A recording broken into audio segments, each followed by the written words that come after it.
Alright, so today I'm going to be doing another one of these production tutorials.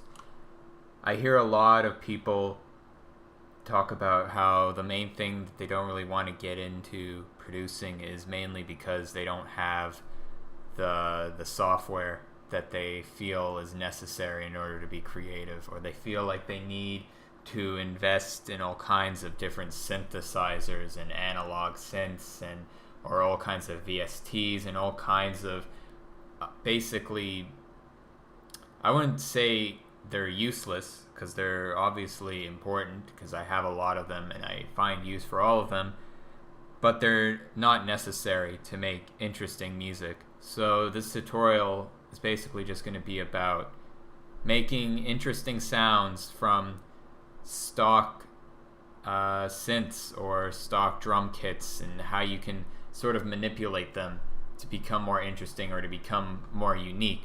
So I'm just going to go through here. This is a digital sampler. This is probably the most basic VST that I have. I'm not sure if this is something like the actual VST you can get, but the sounds, if you want to listen to them, like I don't know, I'll just bring something up here. Like if you listen to that, it's just very stock, basic shit. And with that, we're gonna try to create some interesting sounds. So, let's take a look here. Synth and keyboard. Let's take a look at some of the stuff they have. You just hear that, and it's just the most stock, boring sounding shit you can find. Like even the Ableton stock sounds are probably more interesting than this kind of stuff. So let's just find something that we can work with. Actually, I'm gonna go with like the first one.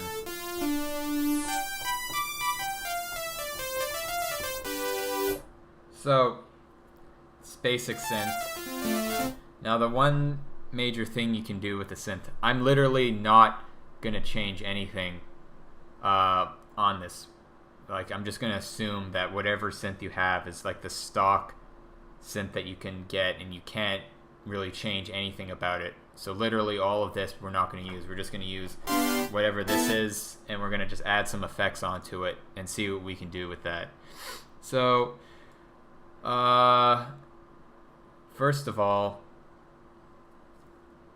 let's see here. One of the big things that you can do is just add some reverb onto it, because reverb always sounds interesting.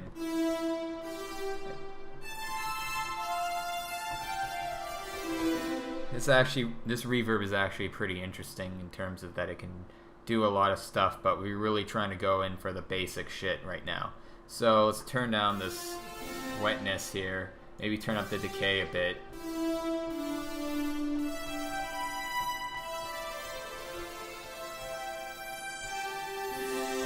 See, already just something as simple as reverb can really make something sound more authentic or sound more just interesting in general. It's such a simple thing to add on, and like I said, this is a very beginner method of making music. Obviously, like if you look at all this other stuff that you can do, it's just endless with all the effects that you can add on. But this is just a basic outline of what kind of shit you can make just with simple effects. So here, let's take this phaser here. Most softwares have some sort of phaser.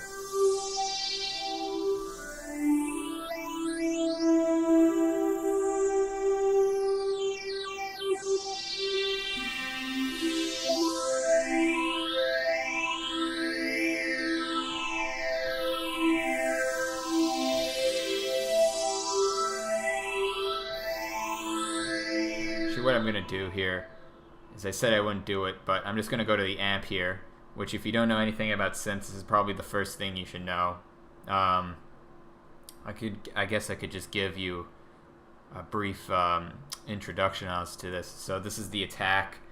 It's basically the length of time it takes for the full synth sound to come in. So right now it's at 0. So the full sound comes in as soon as you hit a keyboard key, right? So let's turn this down a little bit.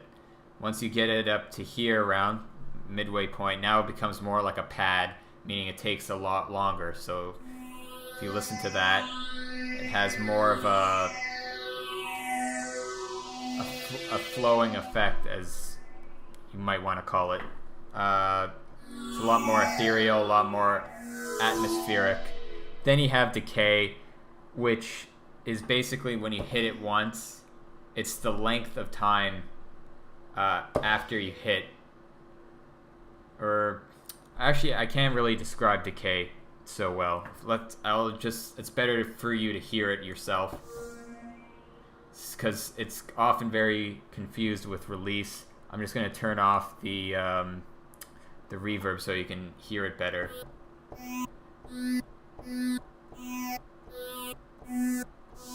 See, now release and decay are both at 0. So as soon as I let go of the key, it instantly goes silent. Actually, I'll start with sustain here. Sustain is basically the level it sustains at when you're holding down the note. So since it's at max, basically the volume's not going to drift lower at any point while I'm playing this, right? So if we bring that down, like, you hear how short that is. And now if we bring down that decay and now hold down the note, see how much longer it lasts. But if I hold it down only for a short second and then let go, the decay will eventually cut. So you listen. Right? So the decay only really works if you're holding it down. And that's the length of time the note lasts after the peak of the sound hits, right? So release is no matter what or how long you hold the note down, it's still going to play out through however long you set it to. So if we set it to the max right now, I just hit the note once, and it basically just lingers on to really long time. So we bring that down a little bit, and halfway point, that's basically what it is.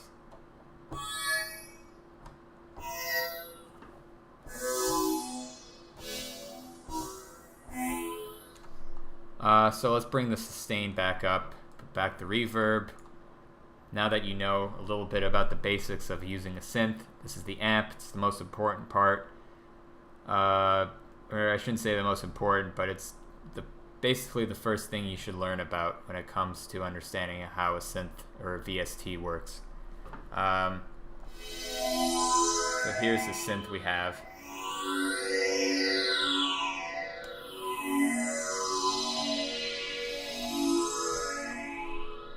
Now what I'm going to do to add to this is I'm just going to take just general EQ here.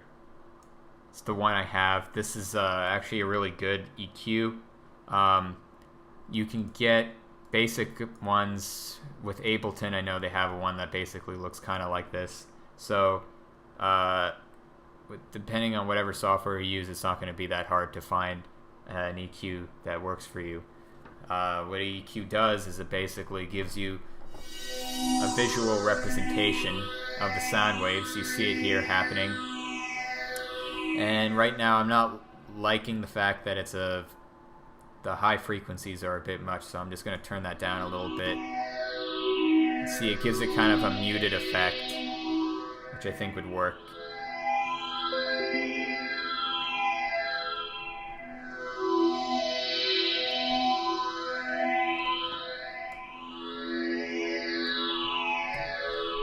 Might as well bring this up here, get rid of all that lower frequency mud sound.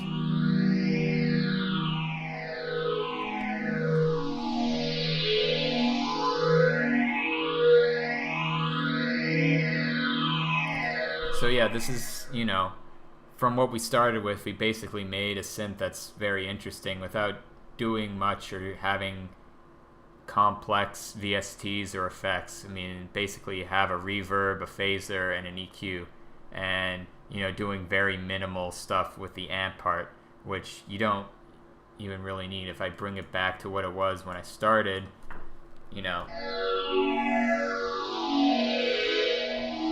still works in its own way.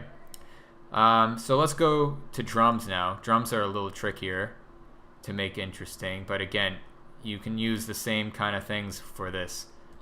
So let's not even change the typical drum pack that you get in it,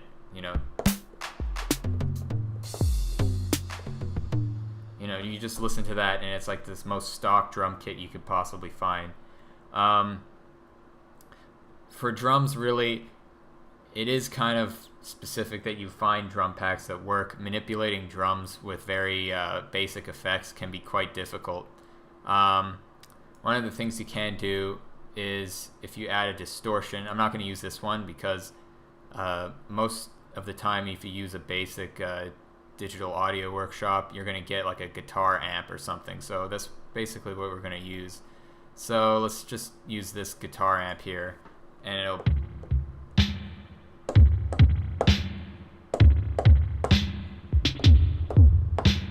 So you already hear that it gives it a different timbre, different sound effects that you can use. So just using a basic amp effect, obviously whatever software you use, you're going to have a different kind of amp sound. But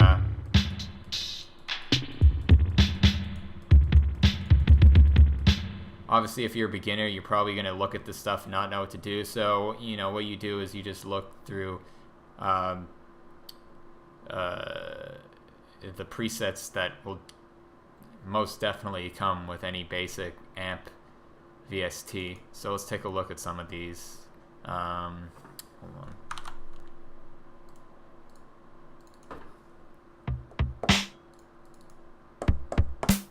No, what I was looking for.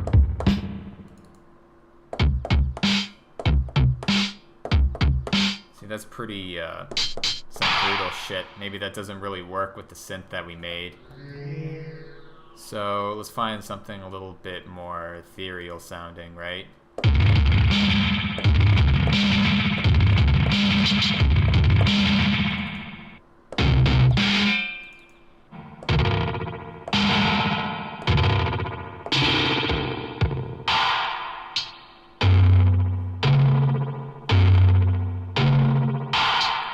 See what Waves sounds like. That sounds pretty trippy. We can turn down the lows a little bit.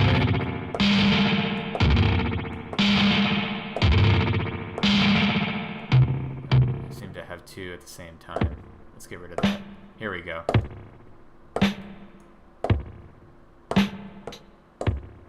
That's why I was extra distorted right there. So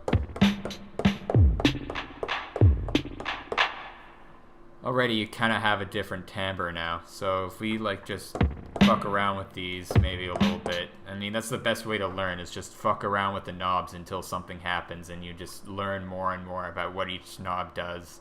I wouldn't really spend a lot of time watching videos, because a lot of the times you watch those videos and it only really works if you follow whatever the person is doing super specifically. I find it's best to just figure it out on my own and just find whatever works for me. And maybe you can learn something interesting by watching videos, but mainly what you want to do when you're watching those videos is just to get a basic outline, see what they're doing, copy it, and then after that, go in on your own and figure it out basically by trial and error. So here...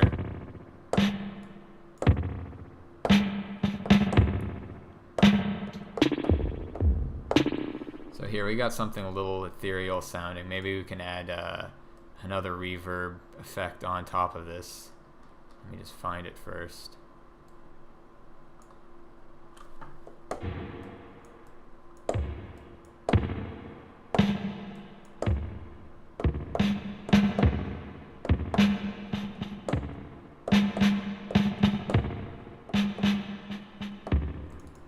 Let's get a little drum beat going here. Again, when you're programming, best way to do it is just trial and error until you find out the patterns. I've been programming drums for like 2 or 3 years now, so I basically have mapped out most of the forms.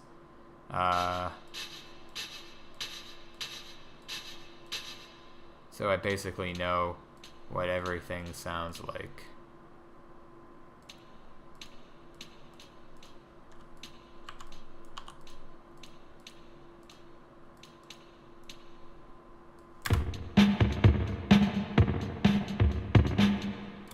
There we go. We've got a basic drum beat right there. Let's loop that infinitely, and then we could take the synth here. Actually, you know what? I might as well make a bass right now, just to give it a more well-rounded sound. So let's get another digital sampler over here. Go into the bass section, find something super basic.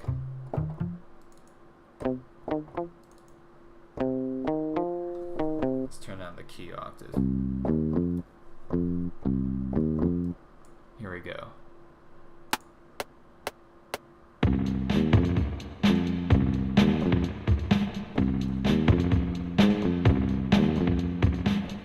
And there we have a bass line.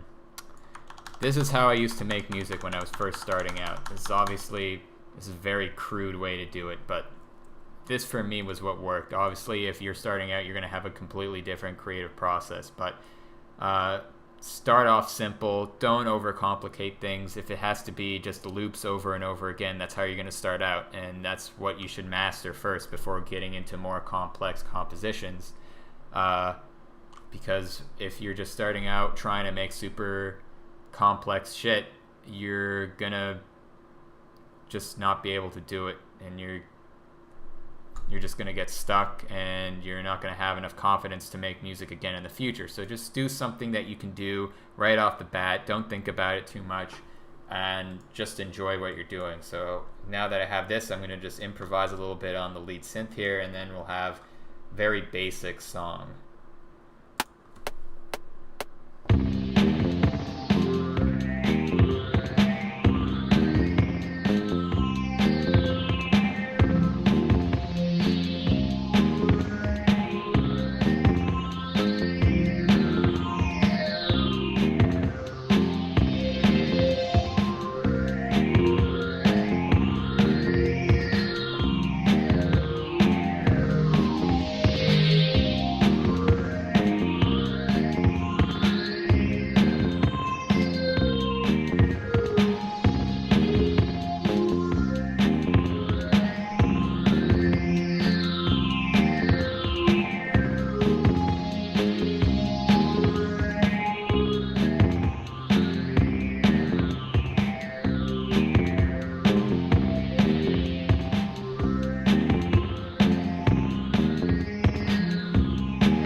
Alright, so there you go. Have a basic song.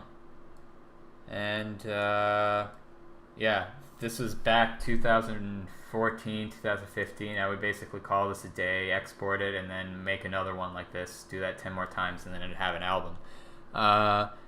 And, I mean, it's very... Some people would say it's lazy or uninspired, but if you're starting out, this is basically the best way I think you should go about making music, is that you're having fun, you're doing simple shit, you're not thinking about it too much, you're just going with the groove. I guess we can go into some basic mixing right now. I'm not going to go into compression or EQ, even though I kind of did that already, but that was just to show you how you can use it to manipulate the sound. When you're mixing with EQ, that's a completely different story. So, you want to have the bass and the synth kind of at like opposite ends of the spectrum when you're doing your panning. At least that's how I like to do it. So I have the bass on the left, and then I go to the synth here, do it to the right, go into the drum kit, bass drum and snare. I always do it right smack in the middle. Hi-hat, a little bit pan to the right or left, whatever you prefer. And yeah, it's basically it. Basic mixing for all of you. If you want to get louder drums. I always try to make sure that the bass drums and the snare are sort of at the same volume, or it sounds like it's the same volume in the mix.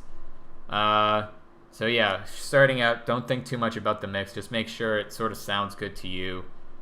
Just sounds listenable for the most part. I find that if I spend too much time mixing a song, even now as I've become more professional, I guess is the term to use, I find if I spend more and more time mixing, the mix itself actually degrades and becomes less interesting and less useful to me. And then I find looking or listening to older recordings from, let's say, like a couple weeks back when I hadn't even mixed anything, and I'm saying, wow, this actually sounds a lot better than what it does now. So I can get more into that in other videos, but for now, just focus on making something simple and basic and just have fun with it.